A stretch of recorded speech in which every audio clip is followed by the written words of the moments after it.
Ketua Umum DPD Perempuan Indonesia Maju PIM Aceh, Profesor Ejang Dr. Marniati MKes, mempromosikan warisan budaya leluhur yakni kebaya tenun dan sulam Aceh pada Parade Kebaya Nusantara bertema Pesona Batik dan Tenun Aceh dengan Kebaya yang berlangsung di lokasi Car Free Day Banda Aceh pada Minggu 21 Juli tahun 2024.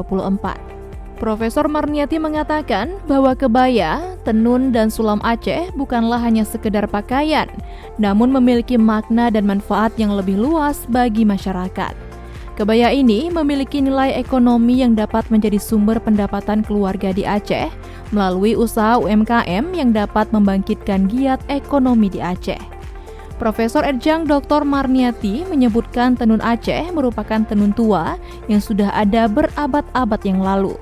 Tak hanya sekedar kerajinan tangan, motif-motif itu diciptakan untuk menjelaskan falsafah hidup masyarakat Aceh. Disebutkan, kain khas Aceh atau dikenal dengan songket Aceh identik dengan motif berdasarkan sejarah dan cerita kebudayaan yang cukup umum di masyarakat. Selain itu, salah satu keunikan kain tenun Aceh atau songket Aceh adalah memiliki gemerlap dengan tampilan warna, corak dan kilauan emas yang terpancar dari tenun yang dipakainya. Disebutkan, kain tenun Aceh atau lebih dikenal songket Aceh tak hanya sekedar kerajinan tangan.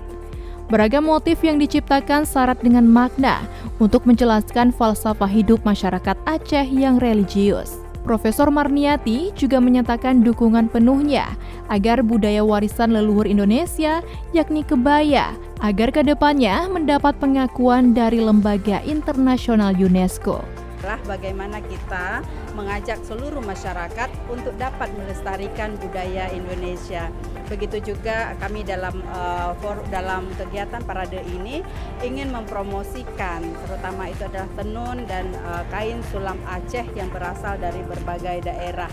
Jadi hari ini dengan tema tenun Aceh dan sulam Aceh dalam balutan kebaya. Jadi ini yang ingin kami tonjolkan bahwa baju Aceh, sulam Aceh bukan hanya sebuah pakaian tradisional, tetapi ada nilai-nilai ekonomi di balik pada itu, ada potensi nilai ekonomi. Presiden Republik Indonesia Joko Widodo menetapkan tanggal 24 Juli sebagai Hari Kebaya Nasional sebagaimana tertuang dalam Keputusan Presiden Republik Indonesia Nomor 19 Tahun 2023 tentang Hari Kebaya Nasional. Dari Kota Banda Aceh, Tim Liputan UPI On TV melaporkan.